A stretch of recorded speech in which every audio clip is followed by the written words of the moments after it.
Buenas noches. Ustedes saben que mañana puede haber un escándalo en la Cámara de Diputados porque el presidente de la Cámara de Diputados, Sergio Massa, convocó a una sesión especial sin haber negociado antes el protocolo, con motivo de la pandemia, con la oposición. Entonces la oposición decidió, sobre todo Juntos por el Cambio, que tiene 116 diputados, decidió ir presencialmente mañana al recinto de la Cámara de Diputados. Esto ha provocado el rechazo de Sergio Massa al principio y después el sindicato, que también pidió que los diputados no fueran porque hasta este momento, es decir, ese protocolo está vencido, solo podían ingresar al recinto 40 diputados en total, es decir, del oficialismo y la oposición. Ese protocolo la oposición lo da por vencido, mañana se va a presentar al recinto, el sindicato no quiere que vayan, el presidente de la Cámara tampoco, y yo estoy con Mario Negri, que es el jefe del bloque del interbloque de Cambiemos. Y Mario, a ver, ¿se rebelaron ustedes contra Sergio Massa? ¿Se terminaron los acuerdos? No es contra las personas, me fastidia enormemente frente a la situación que vive el país, los argentinos, y frente al último escándalo y bofetada a las instituciones que fue lo del Senado. La aprobación de la reforma judicial. De la reforma judicial, que estemos atravesando esto en diputados. Nosotros hemos contribuido a aprobar más de 15 leyes. Van 3 meses y medio que funcionamos con un protocolo, atento a la pandemia, en una sesión mixta, una parte virtual y 47 con el presidente presentes. Hasta ahora, eso fue aprobado con 2 condiciones. El consenso, es decir, no el disenso de uno, el consenso mayoritario de todos, para aprobar cada sesión un plan de labor, que fue lo que fuimos haciendo hasta ahora, conversando, dialogando, un plan de labor. Y el segundo es que hicimos un protocolo, es decir, que el reglamento sigue vigente, pero mientras tanto, para esta excepcionalidad como en otros países, se hizo un protocolo para regular esas sesiones, que tengan en cuenta ustedes que hay 210 legisladores que tienen la carita puesta en una pantalla 13, 14 horas. El día 4 de este mes venció el protocolo. Se renovaba cada 30 días. No me pregunte por qué, no tengo explicación. Por lo menos yo soy presidente del interbloque y del bloque de la Unión Cívica Radical. Lo mismo mis colegas Ritondo o Maxi. Desde el día 4 hasta el día de hoy, 27 días, el presidente de la Cámara, que es el responsable, nunca nos llamó ni por teléfono, ni a una reunión de labor parlamentaria, ni nos preguntó qué pensábamos de renovar o no el protocolo. Nosotros le habíamos dicho, y había sido así. ¿Eso venció cuándo? El 4 de agosto. Hace un mes. Sí, exactamente. Y como el presidente de la Cámara de Diputados no tuvo contacto con los bloques desde hace casi un mes. Por lo menos con nosotros y conmigo, estoy en condiciones de decirle, nunca. Bueno, pues ustedes son el principal bloque de la Sí, pero además teníamos diálogo y no habíamos terminado ningún conflicto. Y nos sorprendió llamándonos a una sesión especial. No hay protocolo, hay un reglamento. ¿Cuál es el reglamento? La sesión es presencial. Y nos cita para mañana, a las 11 de la mañana, una reunión de labor parlamentaria, y además de labor parlamentaria, a las 2 horas una sesión. Si no hay protocolo, y el protocolo presupone que haya consenso entre todos sobre los temas, y para poder renovarlo por un tiempo si fuese necesario, nosotros tuvimos que empezar a viajar. Le digo, hay legisladores, algunos no han venido por su problema de salud o no, pero 100 legisladores viajando del país, en una Argentina donde... 100 legisladores viajaron del interior. Claro, sí. Y es muchísimo, porque además de no, pero además en provincias, cada provincia tiene su propio su propia cuarentena. No, los meten en los hoteles, no los dejan entrar a la vuelta en algunos lados.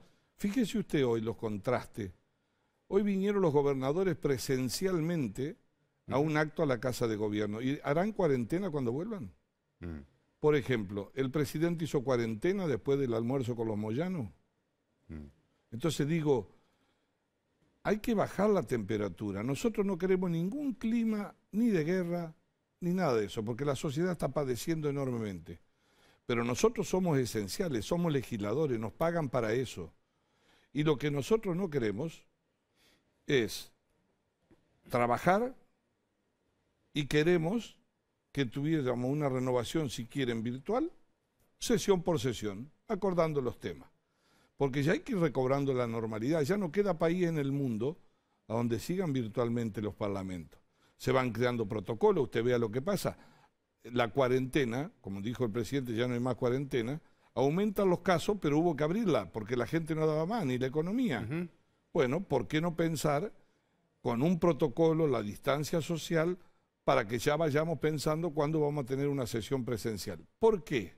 ¿Qué es lo que estoy pensando? A ver, porque acá lo que está en juego no son los temas de mañana, me No. parece, los temas gruesos. El El tema grueso es la reforma judicial que viene del Senado, no solo eso. el presupuesto. Usted piense además que obviamente lo que quieren, pero supongo yo, es mañana invocar consenso atropellando con un número que no es consenso y seguir con la virtualidad y después seguramente querrán estar, si es posible, hasta fin de año y ahí aprobar, por ejemplo, le diría a usted, algo que les dará vergüenza por el escándalo, que va a ser el cálculo jubilatorio nuevo, o la reforma judicial, que significan, usted sabe, más de 10.000 millones de pesos con 1.400, una bofetada, un bochorno frente a las prioridades, o además el impuesto a la riqueza, pero además tiene que llegar el presupuesto.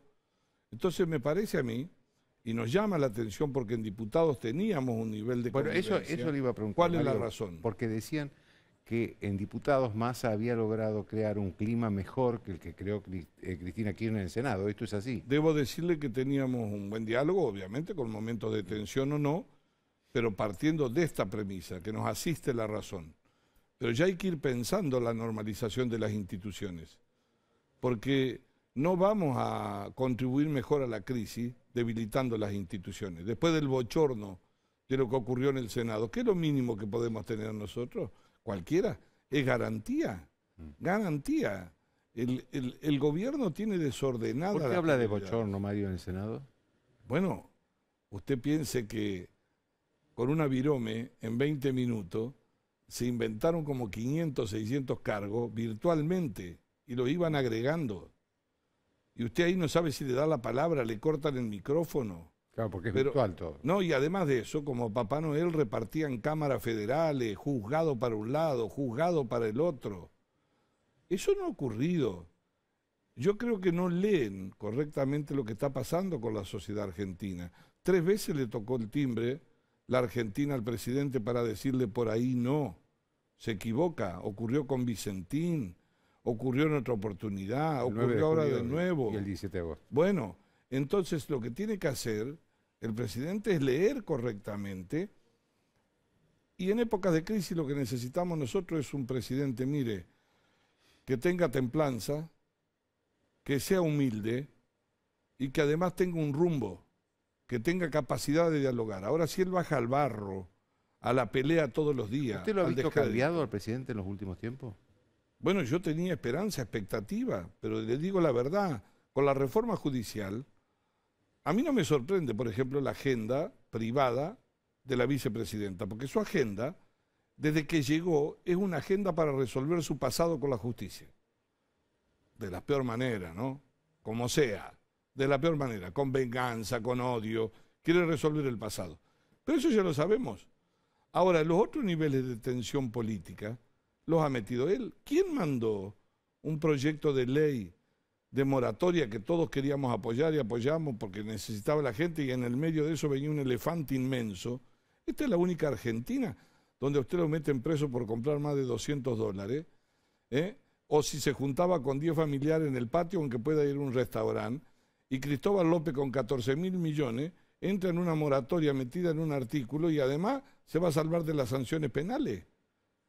A ver, democracia y verdad es lo que fortalece la relación con la sociedad. Y diálogo. ¿Cómo puede pensar que en el peor momento, pandemia, incertidumbre económica, falta de rumbo y además de eso, tensión política? Yo creo que es un desgaste para las instituciones enorme. Nosotros no lo hemos buscado, no lo queremos, pero obviamente no pueden confundir responsabilidad con ingenuidad. Y además hay que leer qué pasa con los argentinos. Acá no se tiene que hacer los rulos nadie, ni nosotros, ni el gobierno. La sociedad se mueve, va a las calles y percibe cuando se degrada la democracia con la mentira. Y algo de eso está ocurriendo acá. El presidente tiene que sincerar, decirle la verdad a la gente. No puede hablar a la mañana de una manera, a la tarde de otra y a la noche de otra. Convoque un diálogo franco a ver si es cierto, si encontramos un rumbo.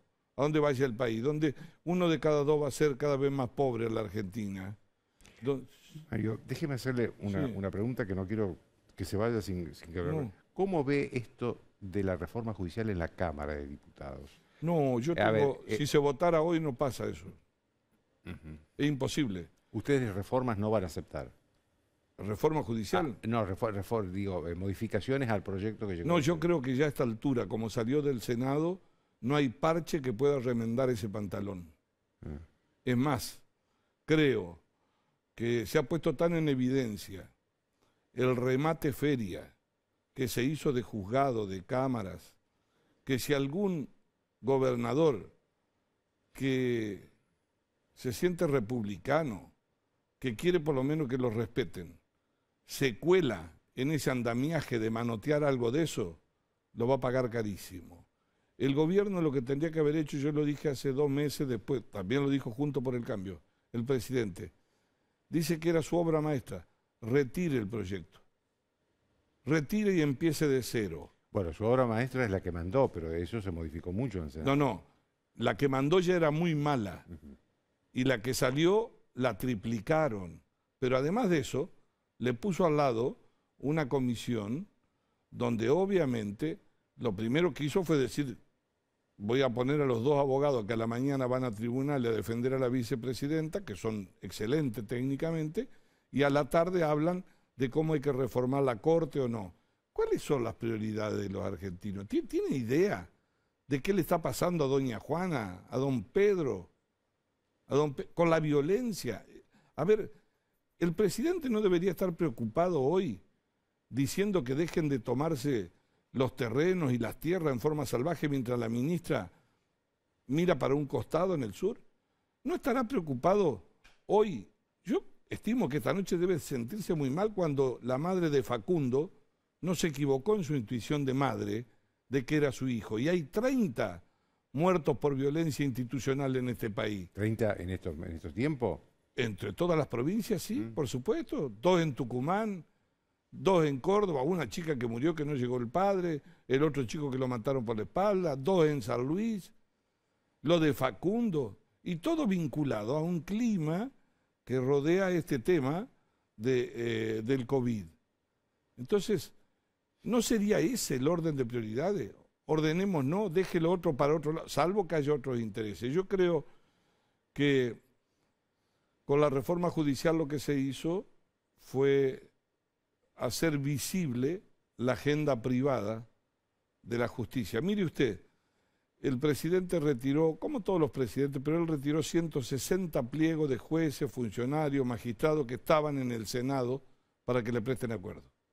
Ahora mandaron 30 recién.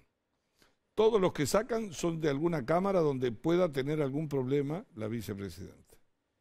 Le han metido 6 pedidos de juicio político al jefe de los fiscales, al procurador, una persona de carrera excelente. Ahora le quieren modificar el jury. Estamos frente a una enorme fatiga y deterioro institucional. No se ve en ningún país del mundo, las discusiones son otras. Estamos afuera y estamos aislados internacionalmente y se está aislando interiormente. Yo creo que tiene siempre tiempo, tiene una posibilidad. Yo recuerdo que cuando Vicentín, después de la marcha de la gente, Vicentín, digo, más allá de los problemas judiciales de esa familia, él dijo, yo pensé que la gente había salido a la calle a aplaudirme. Y después se dio cuenta y lo retiró al proyecto. Debería bajar la tensión y ordenar retirar, porque ¿sabe qué están haciendo? Retirar el proyecto de reforma judicial. Lo que están haciendo es querer taparlo de la reforma judicial con otro tipo de pelea. Si no, no se entiende este nivel de tensión al que han llevado la Cámara de Diputados. Porque usted puede decir, yo soy gobierno y tengo derecho a tratar mis temas. Por supuesto, acá la discusión no es que usted no trate sus temas, es cómo los trata. Y le digo, ya hay que ir pensando en recuperar la presencialidad, que es el debate de todos los parlamentos del mundo. Por supuesto, con los protocolos. Busque un lugar más grande en la capital, busque un lugar a donde tengamos distancia social. Resulta que usted puede ir a los bares y yo no puedo venir a trabajar, a responder, a controlar. Yo creo que estamos frente a una situación muy delicada. Aspiro, creo, yo sé que muchos que me están viendo dirán qué ingenuo, cómo les va a creer, pero tengo que pensar, tengo la obligación de pensar positivamente, de que la sociedad aprendió mucho. Y así como algunos se enamoran con la concentración de poder, la gente gana la calle sola. Y no pregunta de qué color político es el que está en el gobierno, es mensaje para todos. Y yo creo que nosotros también hemos aprendido, porque también nos hemos equivocado. Aspiro que mañana sea un día de sensatez. Lo que sí tienen que tener la tranquilidad, los ciudadanos, los que nos votaron, los que dicen vayan, trabajen, estén ahí. Nosotros venimos porque lo que pretenden es que en la eternidad se pueda sacar lo que quieran desde el poder, aún las leyes más difíciles. Muchas gracias, Mario. Gracias. Después de la pausa, Julio Bárbaro.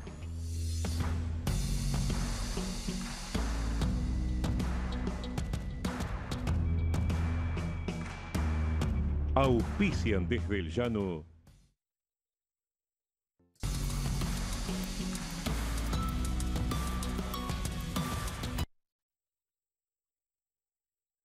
Banco Ciudad te quiere ver crecer. La energía es la capacidad que tiene la materia de producir trabajo en forma de movimiento, es decir, el poder de hacer funcionar las cosas. Adrián Mercado te invita a Expo Capipe Virtual 2020 para conocer más sobre energía, gas y petróleo. Del 10 al 20 de septiembre, la primera exposición 3D del sector petroenergético. Auspicia Adrián Mercado. Biox, desinfectante eficaz para la prevención del coronavirus.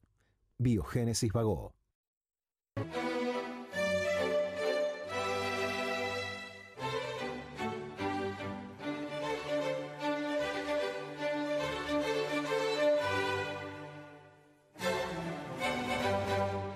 Accelerate brinda servicios de regasificación de GNL para abastecer a la Argentina de energía confiable, económica, ayudando a las industrias a crecer y a los hogares a mantenerse seguros y confortables. Accelerate Energy. Convertimos grandes ideas en energía real.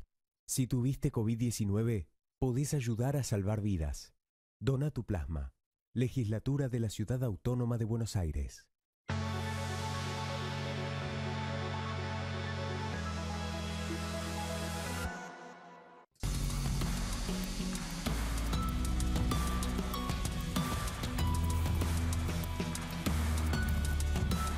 Como les dije, Julio Bárbaro no necesita más presentación.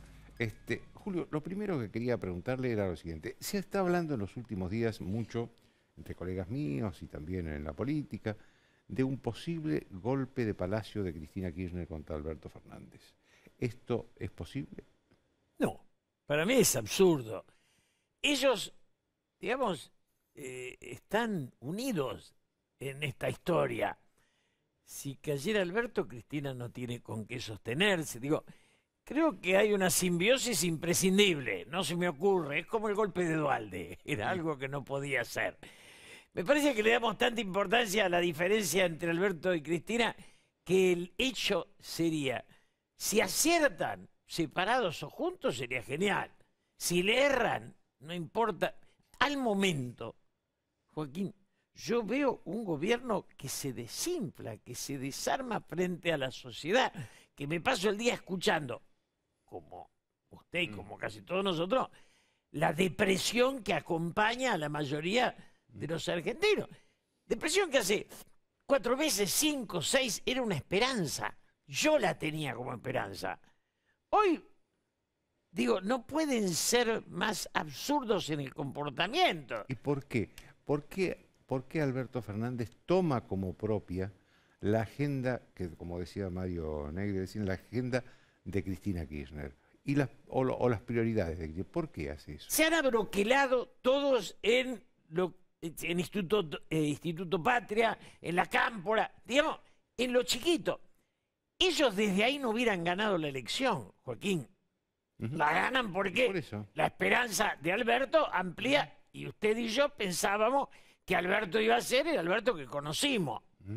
No, Alberto es la Cristina que conocimos, en el sentido de un sectarismo y de un fanatismo que confronta a la sociedad, la desanima, la agrede.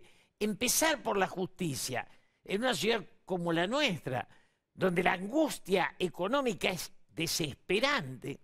La justicia es un problema de la clase política, no es un problema de Doña Rosa. Es un problema de la dirigencia. Sobre todo cuando hay dos grandes temas, ¿no? La pandemia y la economía. Y además, la justicia sería el fruto de una sociedad armonizada. O sea, si Alberto logra un consenso y desde ahí una salida económica, batimos el récord de cuarentena, hicimos en el cuarentenismo una ideología, Joaquín, una estupidez. Usted está a favor, es oficialista, está en contra, es opositor. ¿Estamos un poco idiotas o no? Sí, sí. Es pequeño lo que pensamos. Entonces yo siento un gobierno que nos desanima. Y esto difícil de soportar. Jóvenes y mayores que dicen yo me voy todo el día, Joaquín. No me pasa a mí. Yo voy a la verdulería. Hay más de cerca de 150.000 pedidos de residencia en Uruguay, de argentinos en los últimos 3 meses. Pero yo salgo, voy a hacer las compras y vuelvo, digamos, apichonado porque 5, 6, 7 me paran. Esa es la opinión de la gente. Sale un montón de gente que puede pensar como yo o no. Y el gobierno la condena. Yo de verdad no entiendo. No se puede conducir las sociedades de página 12. No es, digo, el peronismo era la clase trabajadora. Esto es un pedazo de sectores universitarios, restos de viejas izquierdas y derechos humanos un poco descompaginados. Eso no da el peronismo. Y si no nos separamos nosotros del kirchnerismo, el peronismo desaparece, digamos, se lo lleva puesto el kirchnerismo, porque el kirchnerismo está en su última etapa. Si hay algo que usted y yo podemos firmar, es que Cristina con esto termina. También termina Macri. O sea, la Argentina de Cristina y Macri, esa Argentina está agotada. Hay que inventar algo nuevo. No hay dirigencia política, eso está claro. No tenemos dirigente fuerte. No hay, qué sé yo, uno ve a los uruguayos, ve a otros países y le da envidia. Nosotros no tenemos. Estamos escasos, tenemos empleados públicos, burócratas. ¿Le tiene miedo al que se vayan todos? No, no. Me parece que el que se vayan todos es que todos no refleja a nadie. La clase política argentina ha inventado una forma de vida donde es el único lugar de ascenso social. ¿Quiénes se enriquecen? Yo, a ver, tengo 78 años. La cantidad de amigos míos que no me invitan mal a casa porque se desclasaron para arriba, y después los que cayeron para abajo, porque hay de los dos, ¿eh? Hay mucha gente aquel que quedó pegado a un salario. Digo, pero los que se enriquecieron, los que tienen avión, los que han dado el salto, lo dieron en 30 años. Si un periodista se ocupara de hacer la lista del enriquecimiento de los políticos, de los lugares donde vive, de la distancia que tomaron con la sociedad y donde vivían antes, digamos, el único ascenso social positivo es el de la dirigencia política, que favoreció la concentración económica y se prendió en esa concentración. Y eso es el peronismo, eso también Macri, digamos, es conjunto, no separemos a nadie. Acá curso de ética no puede dar ninguno. Y digamos, de lastimar al país. ¿Qué sé yo? Lo de Macri fue atroz, yo lo había votado. La deuda no tiene pata ni cabeza. Y lo que viene ahora, digo, nadie es capaz de convocar. Alberto, la pandemia le regaló un lugar de estadista, Joaquín. Pudo ser un estadista. Y lo fue durante un tiempito. Hasta que decidió esto. Y el hecho de los medios de ellos, los medios de... No, él habla de C5N. No habla, digo, la pelea con los medios. Yo he sido interventor del Confer. Le iba a preguntar eso porque algo alguna experiencia tuvo ahí en el Confer. Él acaba de sacar un decreto de necesidad de urgencia declarando de servicio público a Internet, a la telefonía móvil y a la televisión por cable, congelando los precios, todo lo demás. Es decir, que de ahora en más va a haber tarifas, no precios, sobre esos servicios. Y esto pone en riesgo la conectividad del país. Yo discutí con él y con Néstor decenas de veces Cuando estaba en el cargo, y le decía, o hay el Estado da un servicio público digno, 25 señales para el pobre que no puede pagar, y 100 para usted o yo que queremos pagar más. O sea, para que haya privado tiene que haber un público. Nunca lo hicieron, intentaron hacer un cachivache que hicieron como todo, gastaron fortuna y ponían 4 canales oficialistas. Yo le decía, muchachos, si la gente es pobre, además de pobre, tiene que ser oficialista, es muy grave. Digo, es absurdo. Pero nunca hicieron un servicio esencial, que es el que da el Estado. Como el Estado da educación pública, puede permitir la educación privada. Da salud pública, puede permitir la salud privada. Ahora, no da televisión. No da y no armó nunca una estructura para que el pobre... Yo estaba en el Confer, me llamaban los intendentes desesperados. La gente que no podía seguir pagando. Esto no es culpa del privado. Esto es culpa... Si hubiera un buen servicio estatal, público, el privado tendría que esmerarse, porque tendría que serlo muy bueno para que estén dispuestos a pagar, ¿o no? Así es. Y eso sería un país armado, organizado. Ahora, lo otro es la chicana. Lo otro es la pelea menor.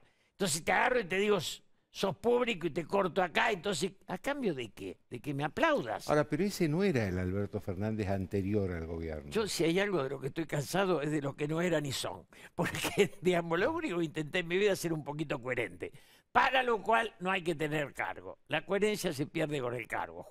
Usted lo sabe mejor que yo. Entonces, el Alberto, el Sergio Massa, cada uno de ellos era una cosa. Ahora, ¿alguno se va a sublevar con este tema de la reforma judicial? ¿Alguno va a saltar? Bueno, Labaña ya anticipó que no va a votar. Bueno, Schiaretti también. Schiaretti, si Schiaretti vota esto, pierde Córdoba para toda la vida. Armaron un peronismo capaz de ganar Córdoba y esto demente se lo arruinan en 2 días, ¿o no? Digo, Córdoba, por decir lo mismo en Mendoza, Santa Fe la tiene difícil. O sea, la clase media no soporta esto. Y estamos teniendo una desvinculación también con la clase trabajadora. Entonces, la situación real es desesperanza en la sociedad a partir de un fracaso en el gobierno. Alberto, cada vez que habla, tiene menos consenso, Joaquín. Tiene menos... O sea, yo no puedo entender. ¿Sabe qué hay? Perdieron el amor a la política. La política es ese sueño de trascender devolviéndole a la gente la esperanza de un futuro más digno. De eso en la Argentina de hoy hay casi nada. Gracias, Julio. Gracias a usted. Una pausa. Muy bien, viejo.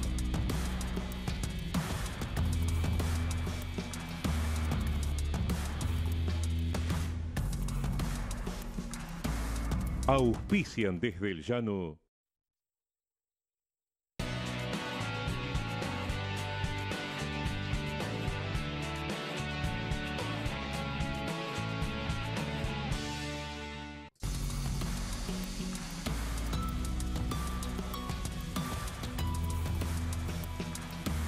Casa o departamento, con o sin cochera, amenities, todas las respuestas encuéntrelas en grupoadrianmercado.com.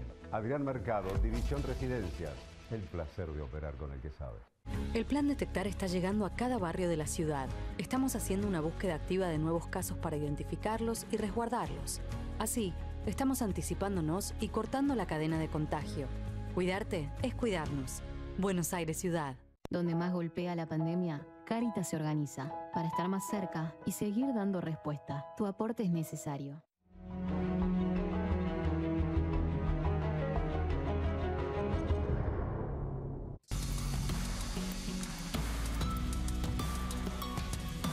En Vicente López triplicamos las camas de la unidad de terapia intensiva. Instalamos 47 camas aisladas. Armamos un hospital de campaña y sumamos más de 150 camas en centros de baja complejidad.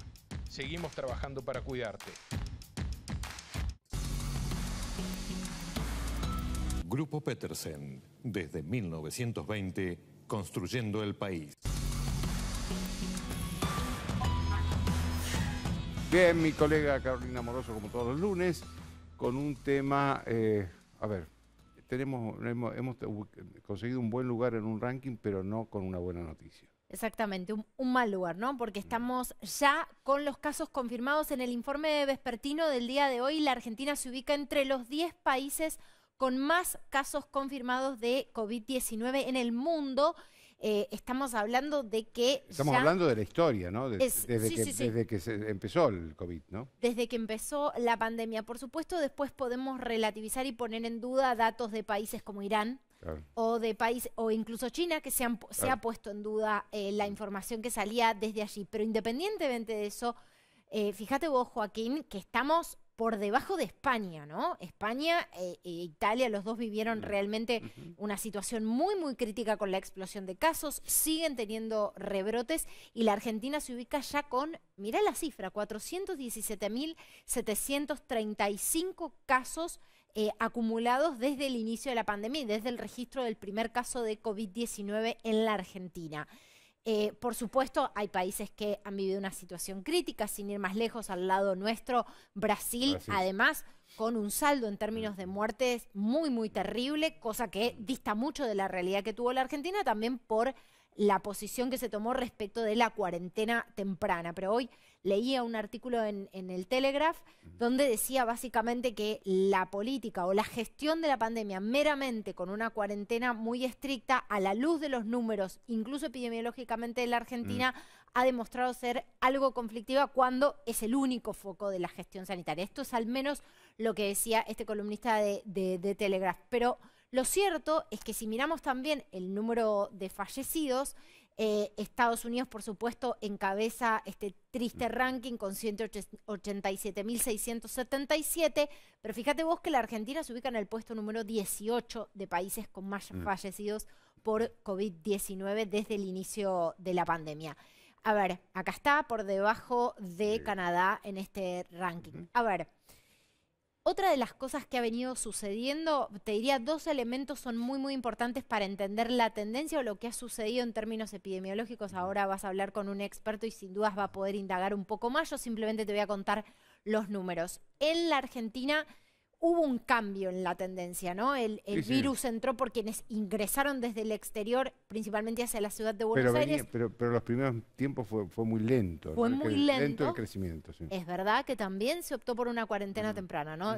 También hay que destacar eso. Pero en la ciudad de Buenos Aires, digamos, la curva registraba la mayor cantidad de casos en el inicio de la pandemia, por debajo venía la provincia de Buenos Aires. Bueno, hubo un claro cambio de tendencia, la curva, como dicen los expertos en epidemiología y sobre todo en estadística, la curva maduró en la ciudad de Buenos Aires y logró amesetarse. Amesetarse, sin embargo, en un nivel alto, ¿no?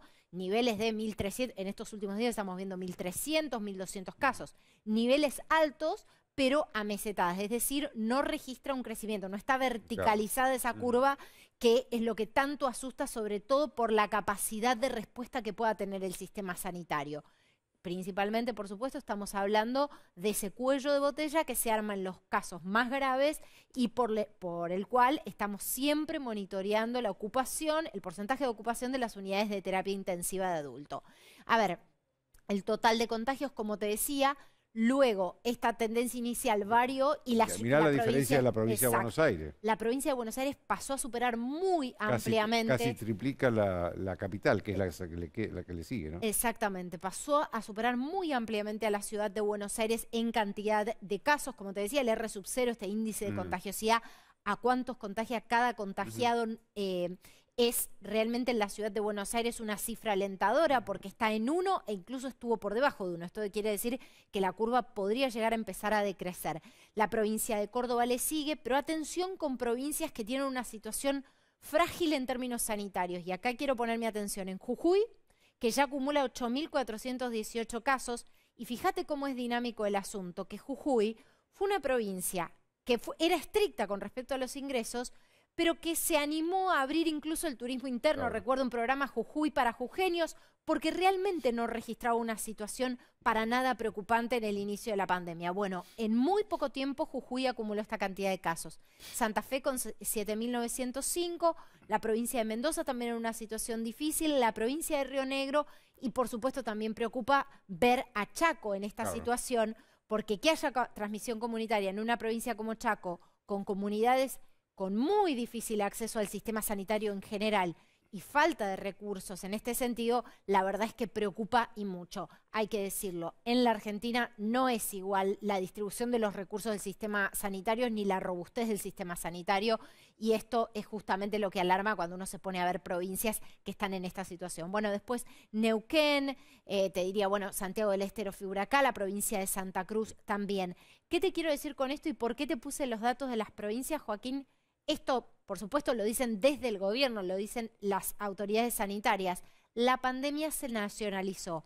Algo que parecía estar circunscripto al área metropolitana de Buenos Aires y a un foco de transmisión, 1 o 2 focos de transmisión comunitaria, estoy pensando en Chaco, se fue a todo el país. Entonces esto hace que el gobierno nacional, el Ministerio de Salud de la Nación, tenga que estar mirando qué sistemas de salud necesitan el apoyo necesario, ya no solamente del recurso básico, por supuesto, para la terapia intensiva, sino también del recurso humano, claro, Joaquín, porque acá tenés una situación crítica también con respecto a los contagios en el sistema de salud. Este es un poco el panorama en números. Supongo que, por supuesto, ahora vas a indagar un poco más en la cuestión más sanitaria y más de salud, pero me parecía importante dar este dato nuevo del día de hoy. Muy bueno. Gracias, Carolina. Y con estos excelentes datos vamos a hablar con el doctor Roberto Debac, que ya estuvo hace poco con nosotros, es uno de los infectólogos más prestigiosos del país. Y le quería preguntar, doctor, a ver, venimos de somos el país, tal vez uno de los países con la cuarentena más larga del mundo, con la gente aislada, y sin embargo tenemos los datos que nos acaba de contar Carolina. Estamos entre los 10 países del mundo con más número de contagios y en el número 18 de más muertos. ¿Cómo explica usted esto, doctor?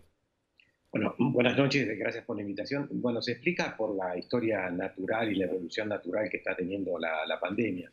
No podíamos ser un país absolutamente diferente por más restricciones que se hayan tomado muy estrictas, que fueron muy eficaces en los 2 primeros meses, diferente a más de 160 países. Lo realmente también interesante es que, bueno, la tasa de mortalidad es una tasa de mortalidad baja y que actualmente, las últimas 2 semanas, o podríamos decir 4 semanas, en el mundo la tasa de letalidad ha bajado.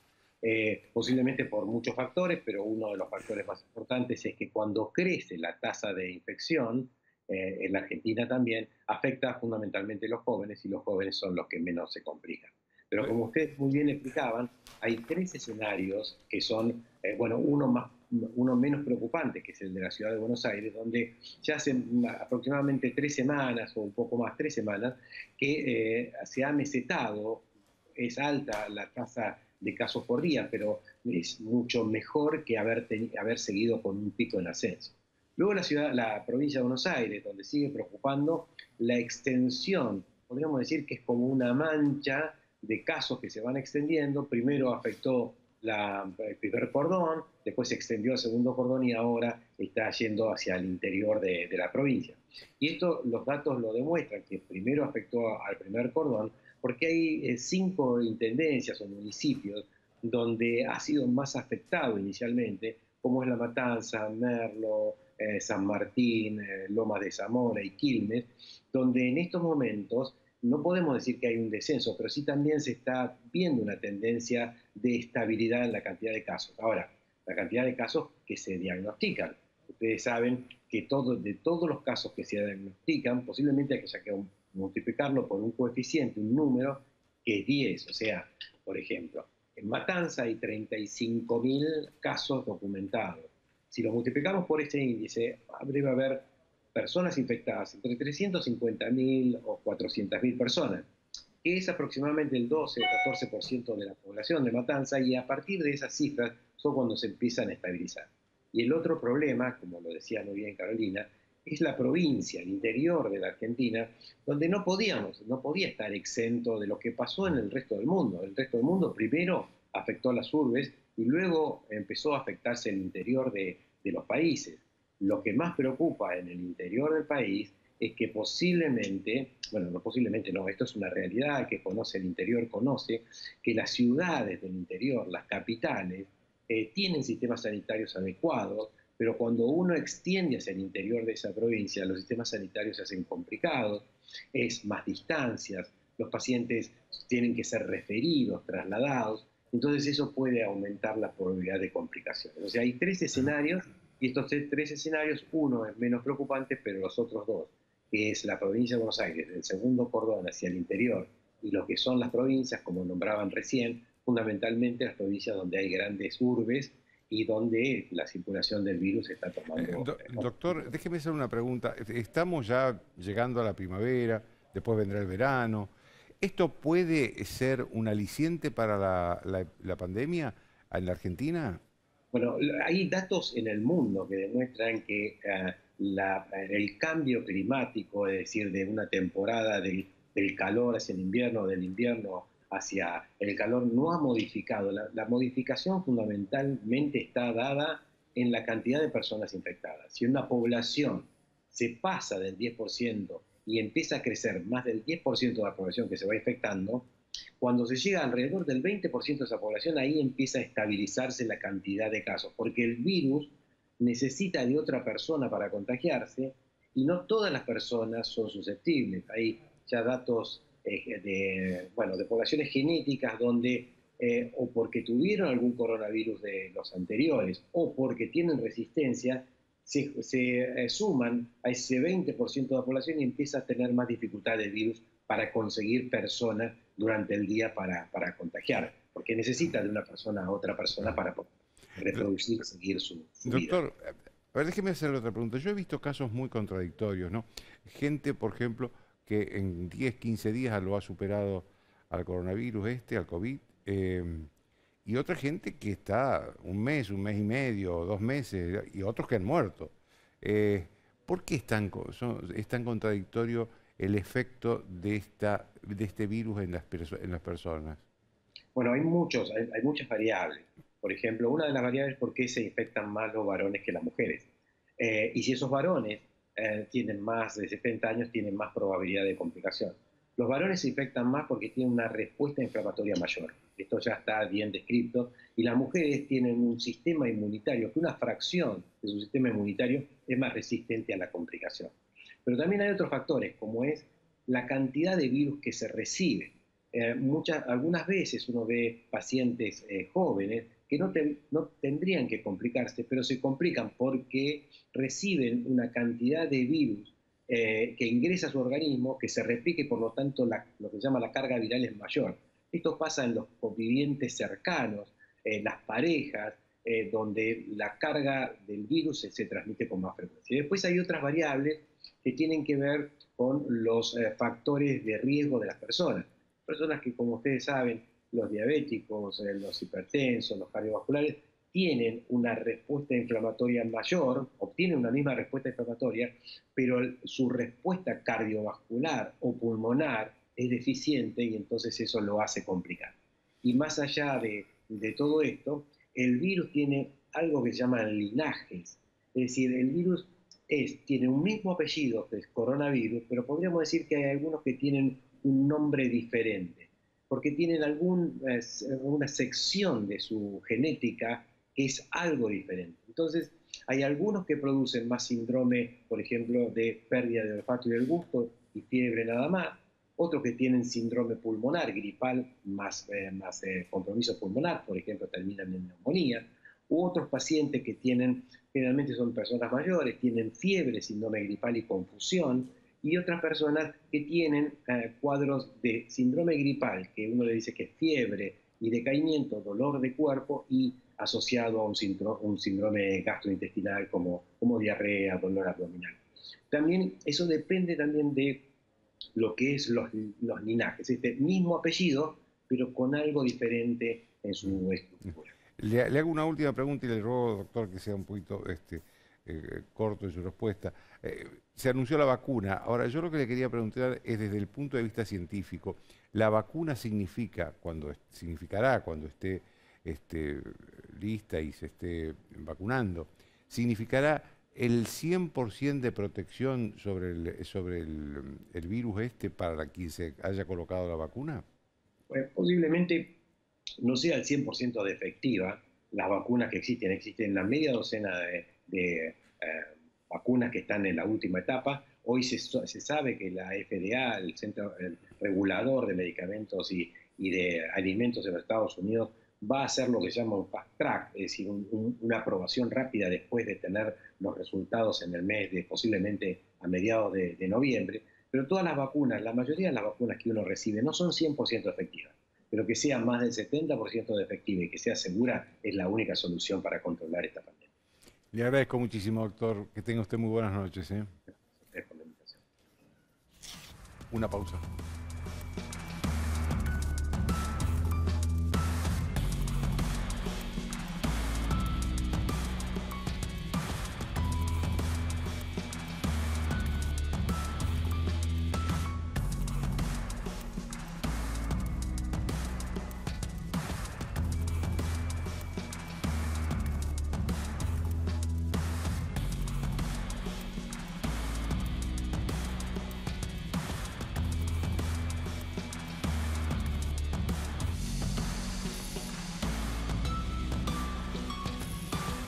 Bien, el presidente sobre el fin de semana, en el fin de semana dijo que siente culpa por la capital, porque dice que la capital es opulenta y bella y él estaba en el interior. Entonces a la gente del interior le dijo que siente culpa porque la capital es opulenta y bella. En fin, esto es un cambio en el orden de las prioridades, porque las culpas se sienten por lo general por lo que falta y no por lo que está bien. Por lo que está mal es la culpa, no por lo que está bien. Primero pongamos las cosas en su contexto. Creo que la capital es una ciudad linda, no sé si tan opulenta como dice el presidente, pero sí le faltan muchas cosas. Le falta más seguridad, tiene barrios carenciados, muchos barrios carenciados, le falta terminar las obras públicas que se suspendieron por la pandemia y tiene que recobrar la actividad económica que supo tener y que está ahora con muchos negocios y pymes cerradas.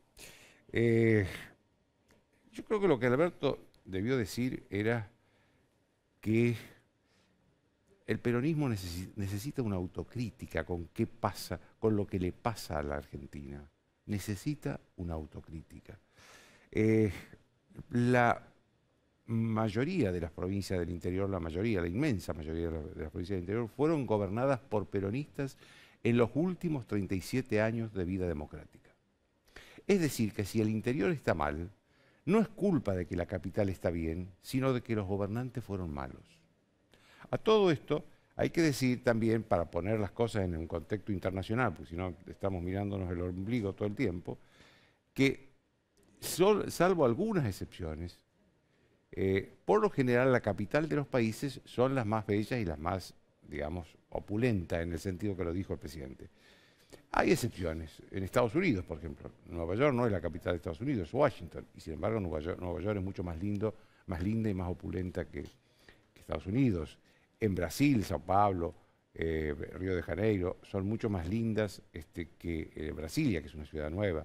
Pero en Europa, sobre todo, las capitales, Francia tiene muchas ciudades muy lindas en el interior, ninguna tan linda como París. Y lo mismo pasa con Londres en Gran Bretaña, con Madrid en España, con Roma en Italia. Digamos, por lo general las capitales tienen un atractivo que no tienen el interior del país. Así que el presidente también debería considerar esto. Ahora, si lo que se refiere son a las necesidades insatisfechas de los ciudadanos, esto es, de los argentinos que viven en la capital o que viven en el interior, entonces ya la mirada debe ser hacia qué hizo el peronismo en todo este tiempo.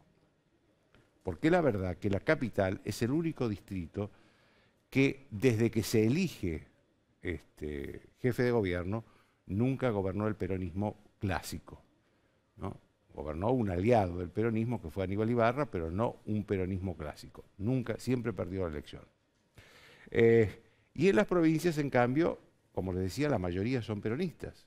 Y lo que se da ahí, en muchas provincias, sobre todo las provincias del norte, más que en las del sur, lo que se da es dirigentes políticos ricos y sociedades pobres. Esto es lo que tiene que resolver el presidente antes de sentir culpa por la capital. Chao, hasta lunes.